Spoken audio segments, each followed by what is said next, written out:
اور چاند یہ سارے مجھے سجدہ کر رہے ہیں۔ یہ حضرت یوسف علیہ السلام نے خواب دیکھا 8 سال کی عمر کے اندر، بعض روایت کے مطابق 9 سال تھی، 10 اور 8 کے بیچ میں پڑا، جو آپ کی عمر مفسرین نے پر روایات مختلف لکھا۔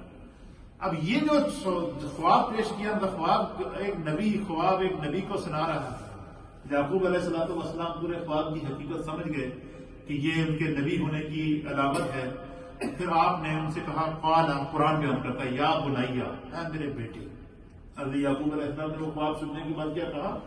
اے میرے بیٹے، لا تقصص رؤیاک علی اخوتک، اے میرے بیٹے اس خواب نو اپنا پائیاں کی نہ دسی، اس خواب کو کسی اور کو نہیں بتانا، اسپیشلی اپنے بھائیوں کو نہیں بتانا۔ کیوں؟ فَيَكِيدُوا لَكَ كَيْدًا إِنَّ الشَّيْطَانَ لِلْإِنسَانِ عَدُوٌّ مُبِينٌ۔ آپ فرماتے ہیں ورنہ وہ تمہارے خلاف سازش کریں گے۔ کیا فرمایا؟ ورنہ وہ تمہارے خلاف سازش کریں گے، اور بے شک شیطان انسان کا کھلا دشمن ہے۔ اب یہاں اس مفسرین نے لکھا ہے کہ پھر بھائیوں کو کیسے پتا چلا؟ جب حضرت یوسف علیہ السلام کو اللہ نے، یعقوب علیہ السلام نے منع کر دیا تھا کہ اس خواب کو بھائیوں کو نہ بتانا۔ ایک روایت جس کو علامہ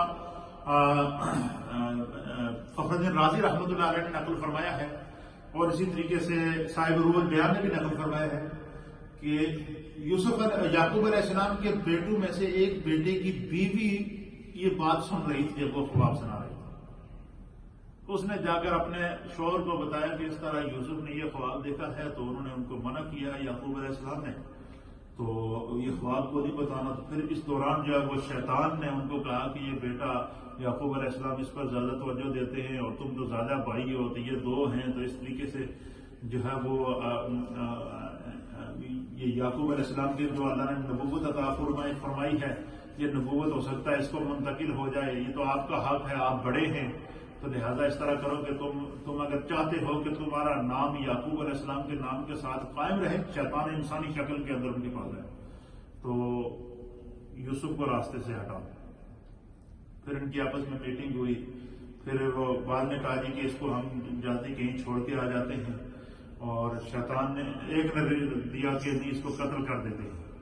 شیطان نے کہا کہ یہ اچھی تجویز ہے، پھر آپ کے بھائی یعقوب علیہ السلام سے لے کر نکلے کہ ہم شکار پہ جا رہے ہیں، ہم یوسف کو ساتھ لے جا رہے ہیں۔ پہلے آپ نے کہا میں نہیں بھیجوں گا، پھر یہاں سے یوسف علیہ السلام کی آزمائشیں شروع ہوئی۔ ان آزمائشوں کو انشاءاللہ میں کل آپ کی خدمت میں بیان کروں گا، کیونکہ یہ بڑا ایمان افروز کے ساتھ ہے۔ بس اتنا یاد رکھیں کہ قرآن نے جس کو احسن القصص کہا ہے، یہ تو خالی میں نے تھوڑی سی تمہید بیان کی ہے، آج صرف اتنا سمجھ لیں کہ سورہ یوسف کے اندر اللہ رب العالمین نے 24 مرتبہ آپ کا نام لے کر آپ کو پکارا ہے۔ سورہ یوسف کے علاوہ جو ہے سورۃ الانعام اور سورہ غافر، اور ٹوٹل 26 مرتبہ قرآن کریم میں اللہ نے آپ کا نام لے کر آپ کو پکارا ہے، اور آپ کے ساتھ گزرے والے جتنے بھی واقعات ہیں، ان واقعات کو، جن آزمائشوں سے آپ کو گزرنا پڑا، اور جو اللہ نے آپ کو عروج اور عزتیں عطا فرمائی، ان تمام کو اللہ نے بھی بیان فرمایا ہے، مصطفیٰ نے بھی بیان فرمایا ہے۔ 1400 سال سے وہ بیان ہو رہا ہے۔ سرکار سے پہلے کتاب کتب کے اندر بھی اللہ تعالیٰ ان واقعات کو بیان فرماتا ہے۔ تو ان واقعات کو بیان کرنے کا مقصد کیا ہے کہ جو خدا کا ہو جائے اس کا ذکر زندہ رہتا ہے۔ یہی وجہ ہے کہ اللہ تعالیٰ قرآن میں فرماتا ہے کہ فَاذْكُرُونِي أَذْكُرْكُمْ۔ اس کا کیا معنی ہے؟ اب آپ کو ایک بات اس آیت کا مفہوم آپ سمجھ میں آئے گا کہ دیکھیں کہ اللہ تعالیٰ فرماتا ہے کہ فَاذْكُرُونِي أَذْكُرْكُمْ، تم میرا ذکر کرو میں تمہارا ذکر کروں۔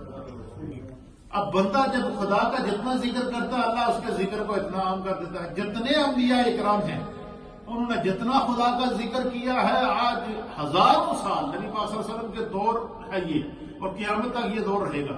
بعض روایات کے مطابق حضرت آدم علیہ السلام کے دور سے لے کر نبی پاک صلی اللہ علیہ وسلم کے دور تک تقریباً 5000 سال کا وقفہ۔ کتنا؟ نبی پاک صلی اللہ علیہ وسلم کے آنے سے پہلے 5000 سال پرانی انسانی تاریخ ہے، اور 5000 سال پہلے اس کو ہزاروں سالوں کو بھی اکاؤنٹنگ کرنا چھوڑ دے۔ آپ صرف اتنا سمجھے کہ جب سے انسان حضرت آدم پیدا ہوئے ہیں، آدم علیہ السلام کا ذکر قرآن میں موجود۔ کیوں؟ انہوں نے خدا کا ذکر کیا، خدا نے ان کے ذکر کو قیامت تک کے لیے جاری کر دیا۔ اسی طریقے سے شیس علیہ السلام کا ذکر قرآن میں موجود، کیوں؟ انہوں نے خدا کا ذکر کیا، خدا نے ان کے ذکر کو باقی رکھا۔ اسی طریقے سے صالح علیہ السلام کا ذکر قرآن میں موجود، کیوں؟ انہوں نے خدا کا ذکر کیا، خدا نے ان کے ذکر کو قائم رکھا۔ حضرت حود علیہ السلام کا ذکر قرآن میں موجود، علی ھذا القیاس کم و بیش سوا لاکھ انبیاء اور مرسلین کا ذکر قرآن کے اندر، انبیاء کے احادیث کے اندر، سیرت کی کتابوں کے اندر، تاریخ انسانیت کے اندر اور کتب سابقہ کے اندر موجود ہے اور قیامت تک موجود رہے گا۔ اس کا معنی کیا ہے؟ اللہ فرماتا ہے فاذکرونی اذکرکم، تم میرا ذکر کرو، تم بندہ ہو کر میرا ذکر کرے گا، میں خدا ہو کر تیرا ذکر کروں گا۔ اور قیامت تک اللہ تعالیٰ اپنے بندوں کا جو خدا کا ذکر کرتے ہیں ان کا ذکر قیامت تک قائم اور دائم رہتا ہے۔ اللہ تعالیٰ ہمیں دین کو سمجھنے کی توفیق عطا فرمائے۔ کل سے انشاءاللہ حضرت یوسف علیہ السلام کی آزمائشیں، پھر عروج، اس پر گفتگو کریں گے۔ لا الہ